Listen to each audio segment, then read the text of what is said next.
सबसे पहले तो पार्लियामेंट में जो चल रहा है उसको लेकर के सबको चिंता होगा, देश को भी और आप सब मीडिया वालों को भी। जब देश का हित का बात होता है तो कोई चुपचाप नहीं बैठ सकता है। मैं आप लोगों को कहना चाहता हूं कि आप सब भी मीडिया वाले हैं, लेकिन है तो हम लोग सब भारतीय हैं। We all are Indians. We may be working in different profession, but we all are citizens of India. Anything related to the nation will be a matter of concern for everyone. श्रीमान राहुल गांधी या कांग्रेस के नेता अपने हिसाब से जो भी काम करते हैं, जो बोलते हैं, वो उनका मर्जी है, लेकिन देश को गाली देने का, देश को बदनाम करने का किसी को अधिकार नहीं है। ये किसी का मर्जी नहीं हो सकता है। राहुल गांधी जो भी बोलता है, अपने पार्टी कांग्रेस पार्टी को नुकसान होता है तो हमें कोई आपत्ति नहीं है। कांग्रेस पार्टी किस परिस्थिति में है ये उनका अंदरूनी मामला है, और राहुल गांधी के वजह से अगर कांग्रेस डूबता है तो हम उसमें कोई रुचि नहीं रखता है। अगर कांग्रेस पार्टी को राहुल गांधी ने डुबा दिया, बर्बाद कर दिया, तो हमारे लिए ये कोई रुचि का विषय नहीं है। लेकिन अगर वो देश को डुबाने का काम करेगा, देश को नुकसान कराने का काम करेगा, तो इस देश का नागरिक होने के नाते हम चुपचाप नहीं बैठ सकते हैं। और हम लोकतंत्र के मंदिर में देश के लिए काम करते हैं। उस लोकतंत्र के पार्लियामेंट के मेंबर होने के नाते अगर हम चुपचाप बैठेंगे, कोई देश को गाली देगा तो ये देश कभी माफ़ नहीं करेगा। देश ने देख लिया कांग्रेस के नेतृत्व को और देश ने नकार दिया है। तो देश के वासी अगर राहुल गांधी को, कांग्रेस पार्टी को सपोर्ट नहीं करते हैं तो ये हमारा गलती नहीं है, पार्लियामेंट का भी गलती नहीं है। लेकिन क्योंकि देश के लोगों ने कांग्रेस को नकार दिया है, राहुल गांधी को नकार दिया है, तो इसका मतलब ये नहीं होना चाहिए कि देश को ही बदनाम करे, हमारे लोकतंत्र व्यवस्था को गाली दे, हमारे पार्लियामेंट संसद को नीचा दिखाने के लिए विदेश में जाकर के अनाप शनाप बातें करे। ये हम कभी भी मंजूर नहीं करेंगे और हम चुपचाप नहीं बैठेंगे। मैं बहुत डिटेल से राहुल गांधी ने जो बात लंदन में जाके कही है वो आप सबको मालूम है, इसलिए मैं बहुत नहीं दोहराऊंगा। लेकिन दो बातें मैं बहुत ही क्लियर शब्दों से मैं कहना चाहता हूं। राहुल गांधी ने लंदन में जाके झूठ बोला। इस बजट सेशन के पहली पार्ट में आप सबने देखा है, देश वालों ने देखा है, राहुल गांधी ने भाषण दिया। कांग्रेस पार्टी के जितने तय समय हैं उससे भी ज़्यादा उन्होंने बोला, और इतना अनाप शनाप बातें उन्होंने पार्लियामेंट में बोला, झूठ बोला पार्लियामेंट में। पार्लियामेंट में रूल को ताक में रख करके उन्होंने बेकार की बातों को पार्लियामेंट के सदन में बोला, और फिर लंदन में जाके बोलता है कि उनको पार्लियामेंट में बोलना नहीं दिया जाता है। इस तरह का झूठ, ये हमारा देश के लिए बहुत नुकसान होता है। दूसरा, राहुल गांधी ने कहा कि यहाँ कॉलेजों में, यूनिवर्सिटी में जा कर के वो भाषण भी नहीं दे सकते हैं। देश में कहीं भी जा कर के कुछ भी बात नहीं कर सकते हैं, रोक दिया जाता है। आप सबने देखा है, उन्होंने एक यात्रा किया, अपने ही विचार से मिलने वालों का एक झुंड लेकर के उन्होंने यात्रा किया और हर दिन सुबह शाम बोलते रहा, हर समय बोलते रहा। फिर विदेश में जाके बोलते हैं कि इंडिया में बोलने का आज़ादी नहीं है। इस देश में सबसे ज़्यादा जो बोलता है वही कह रहा है कि बोलने नहीं दिया जाता है। जो भी आप देखिए, सबसे ज़्यादा सुबह से शाम तक रात दिन सरकार को गाली देते रहते हैं, बोलते रहते हैं और वो कहते हैं कि उसको बोलने का आज़ादी नहीं है। ये किस तरह का तमाशा है। देश के लिए ये एक बहुत ही दुखद समय है कि पार्लियामेंट का मेंबर, जिस पार्लियामेंट का खुद मेंबर है, वही उस पार्लियामेंट का गरिमा को गिराने का काम कर रहा है। हम लोग तो जनप्रतिनिधि है, जनता का हित में जो भी है हम बोलते हैं, लेकिन कुछ लोग, जनता और देश कोई मायने नहीं रखता है, इसलिए जो एंटी इंडिया फोर्सेस है, जितना भी भारत के विरोधी ताकतें हैं, वो सबका भाषा एक है। आप गौर कीजिए, जितना भी एंटी इंडिया फोर्सेस के गैंग मेंबर्स हैं, वो एक लाइन में बात करते हैं। जो श्रीमान राहुल गांधी बोलते हैं वही भाषा भारत के अंदर और भारत के बाहर जितना भी देश के विरोध में काम करते हैं वही भाषा बोलते हैं।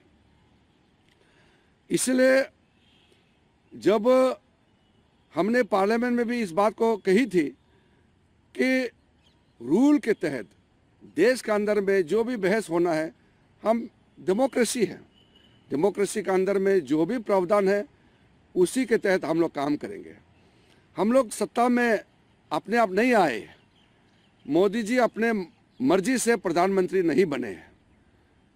हमारे लगभग 140 करोड़ का आशीर्वाद से मोदी जी इस देश का प्रधानमंत्री बने हैं और आज पूरा दुनिया कह रहे हैं कि मोदी जी का विचार, मोदी जी का दूरदृष्टि और मोदी जी का काम करने का तरीका ये देश के लिए और दुनिया के लिए मिसाल है।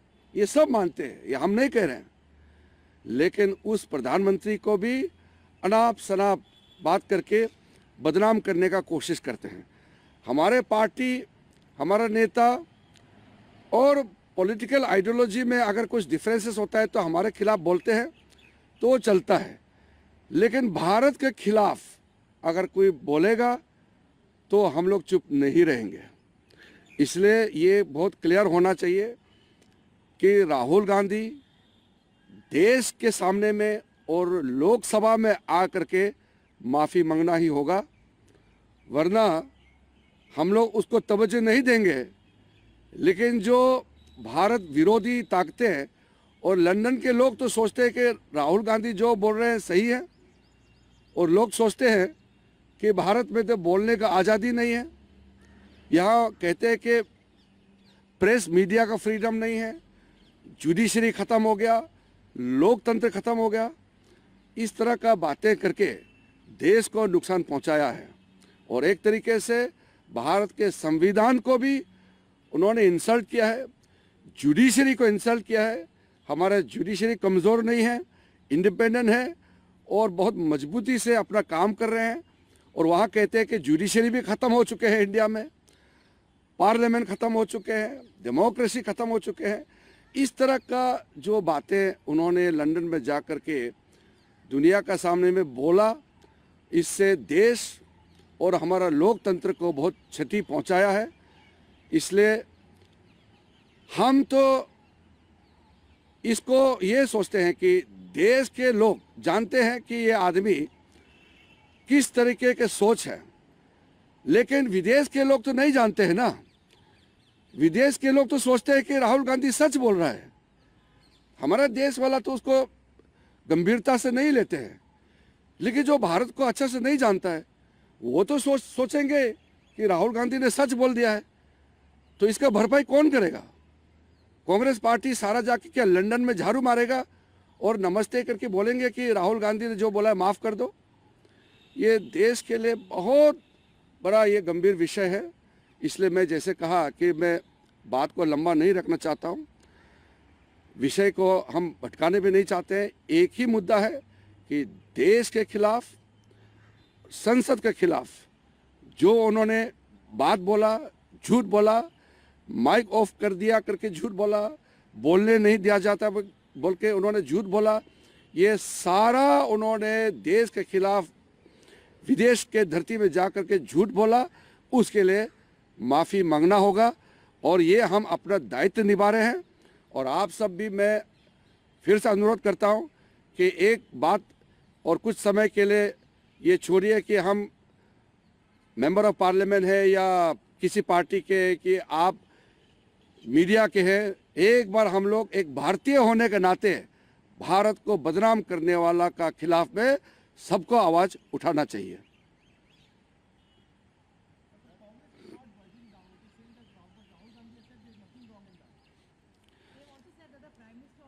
If the Congress party feels that insulting our own nation is nothing serious, then Congress party doesn't deserve to be representing a section of people in the parliament. Congress party should be eternally indebted to the people of this nation, because people of India had given them the maximum opportunity to rule the country. And the Congress party thinks that India is their fiefdom. So they are unable to digest that the Congress party has been fully and completely rejected by the people of India. But why should they insult India because of that? They have actually tweeting out Prime Minister's earlier speeches in Toronto and in Japan, saying it was the Prime Minister, also in Korea, saying it was Prime Minister when he said that, earlier people were ashamed to be called Indian. This was, That's what insult. let us not divert. Honorable Prime Minister had stated about what people used to think about the practice of then government, full of corruption. That government's apathy towards the people of India was reflected by the citizens that time. Prime Minister merely quoted that how the government in that time were so corrupt and inefficient. So let us not confuse those matters. Here I am saying the attack against our own democracy, our own nation, our own parliament in a foreign land, that is the main question.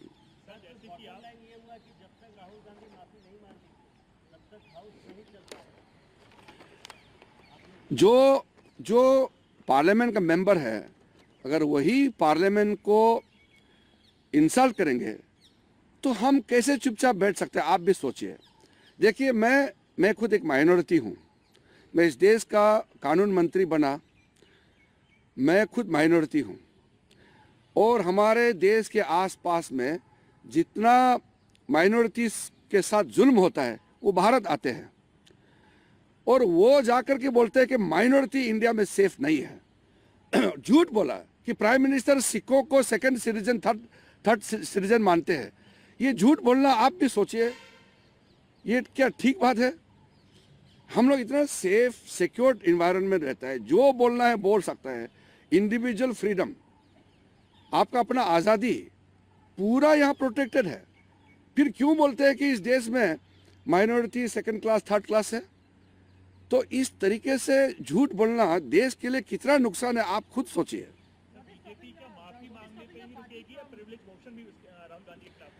Rahul Gandhi ने जो बोला वो तो privilege से भी बहुत भयानक violation है।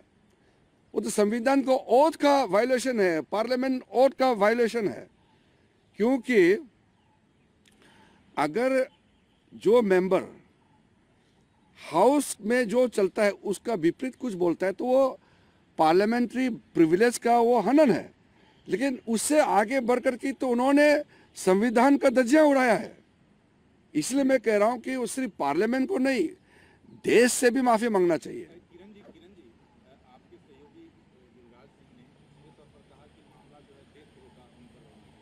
मेरे साथी ने जो कहा वो विषय नहीं कह रहा हूँ मैं, आज विषय उस पर रख रहा हूँ कि जिस अपने आप को बड़ा युवराज मानते हैं, इस देश का राजा मानते हैं, उन्होंने देश को जो इंसल्ट करने का काम किया है उसको देश माफ नहीं कर सकते। मैं उसी पे ही कहना चाहता हूँ। मैं तो आपको पहले ही बता दिया कि देश हित ये सबका प्राथमिकता होना चाहिए, और जो देश का खिलाफ काम करता है उसको आप किस टर्म में देखना चाहते हैं वो आप अपना भी सोचिए।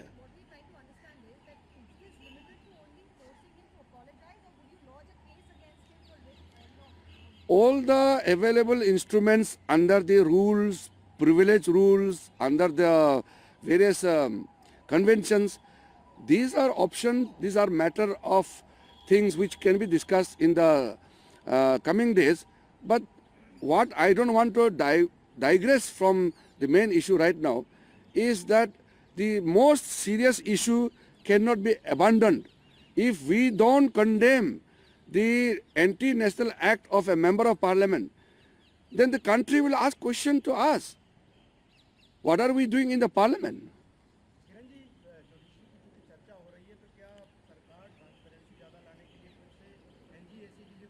उसका मैं बोलूँगा और उसका आगे हम लोग चर्चा करेंगे, लेकिन मैं विषय को भटकाने नहीं चाहता हूँ कि देश हित में जो आज हमारे पास समस्या है, पार्लियामेंट नहीं चल रहा है, उस पर हम फोकस करना चाहिए।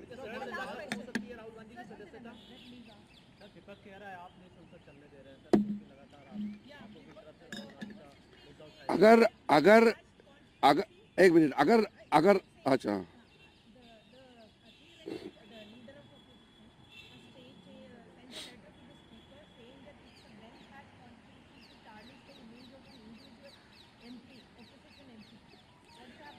राहुल गांधी को जाकर के लंदन में भारत के खिलाफ बोलने के लिए हमने नहीं कहा ना, ये योजना हमने नहीं बनाया, ये षड्यंत्र हमने नहीं रचा है।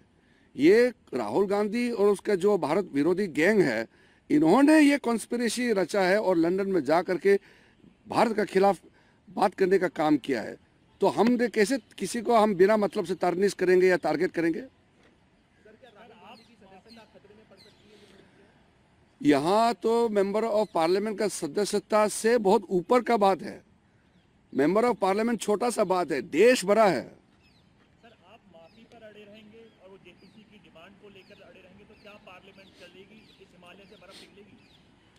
पार्लियामेंट कैसे फंक्शन होना है, पार्लियामेंट कैसे चलना चाहिए, उसका रूल्स है, रूल्स ऑफ बिजनेस है, उसके हिसाब से चलेगा। लेकिन बड़ा मुद्दा ये है कि पार्लियामेंट का मेंबर नहीं, पार्लियामेंट खत्म हो गया बोल दिया विदेश में जाकर के, उसका क्या होगा वो बताइए।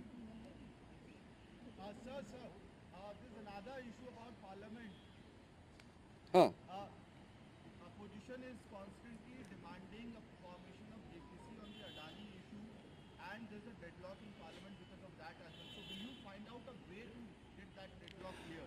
internal matters of differences or any other issues can be discussed, but what about insult to the nation? Let us come to the point. जिस सदन में हम बैठे हैं उस सदन को ही अगर इंसल्ट करेंगे तो हम कैसे चुप बैठेंगे? पहले आप ये बताइए। बजट पास करने का प्रक्रिया होता है वो तो आगे का बात है, लेकिन इस वक्त हमारे दिमाग में एक ही चीज़ है कि देश और हमारा संसद को जो तौहीन किया है उससे लेकर के हम लोग बहुत दुखी हैं, हम चुप नहीं बैठ सकते हैं। Thank you. चलिए वो खाने पीना कर लो।